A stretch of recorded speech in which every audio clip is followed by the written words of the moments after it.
জৈন বন্ধুরা, তোমরা দেখছো তোমাদের প্রিয় ইউটিউব চ্যানেল বেঙ্গল গাইড। আমি রামপ্রসাদ। তো আজ তোমাদেরকে কিছু কথা বলবো যেটা তোমরা এটা শোনার পর নিজের জীবনটাকে অনেকটা হলেও চেঞ্জ করার ডিসিশন নিতে পারবে। দেখো, আমরা কি করি, সবসময় কমপ্লেন করি বা অজুহাত দিই যে আমি রান করতে পারছি না, মানে আমার জুতো নেই ভালো, সেই জন্য আমি রান করতে পারছি না।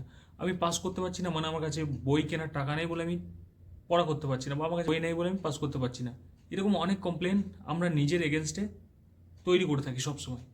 যদি আমরা এরকম লাইফটাকে চেঞ্জ করতে চাই, জাস্ট আমাদের কোথাও দেখতে হবে না। দেখো, আমাদের মহাপুরুষ বা পুরুষোত্তমরা অনেক এইরকম কমপ্লেন নিজের বিরুদ্ধে এড়িয়ে চলেছেন। আমি যদি রামায়ণের উদাহরণ নিই, রামায়ণে ভগবান শ্রী রামচন্দ্রজি কখনো কিন্তু এই কথাটা ভাবে নেই বা নিজের এগেনস্টে কোনোদিন কমপ্লেন করে নেই যে কাজ যদি ওটা না হতো, বা এটা যদি না করতো, বা এটা যদি থাকতো। যেমন ভগবান রামচন্দ্র কখনো ভাবেননি যে সেই দিন যদি সীতামাতা ওই লক্ষণ রেখাটা না পার করতো তাহলে কিছুই হতো না। আর তিনি কিন্তু কখনো তার ভাই লক্ষণকে বলেননি যে তিনি কেন সীতামাতাকে একা ছেড়ে চলে গেছেন, বা তিনি কিন্তু কখনো বলেননি সীতামাতা যদি লক্ষণ রেখা পার না করতো তাহলে কিচ্ছু হতো না। তো এই যে কমপ্লেনগুলো, কখনো কিন্তু আমরা আমাদের যে ইতিহাসের পাতা, শিলালিপি বা লিপিবদ্ধ হয়ে আছে, সেখান থেকেও শিখতে পারি না।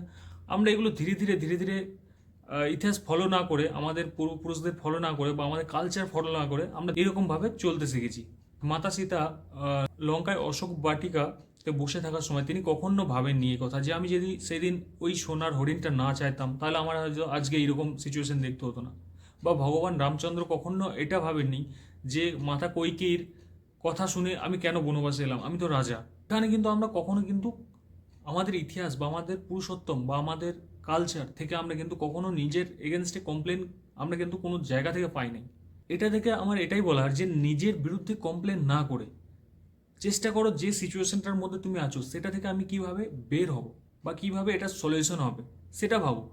এটা ভেবো না যে কাশ আমি ওই দিন এটা না করতাম, বা এটা যদি আমার কাছে থাকতো, বা এটা যদি না হতো। এই ভাবতে ভাবতে কখন যে তোমার লাইফের সময়গুলো চেঞ্জ হয়ে যাবে তুমি বুঝতেই পারবে না। এখন ভাবছো এখন 18 বছর আছে, আরামসে চললেই হবে, কখন তোমার এজ ক্রস হয়ে যাবে তুমি বুঝতেই পারবে না।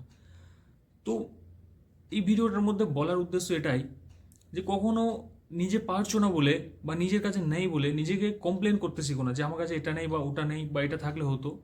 সিচুয়েশনে যেরকম সিচুয়েশন তুমি পড়েছো বা যে সিচুয়েশনে তুমি আছো সেই সিচুয়েশন থেকে কীভাবে বের হবে, কীভাবে তার সলিউশন করবে সেইগুলো ভাবো, এবং কীভাবে আগে বাড়বে সেটা ভাবো।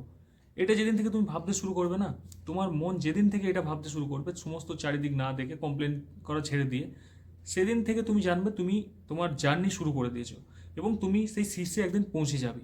বা সেটাই বলার যে কমপ্লেন করো না।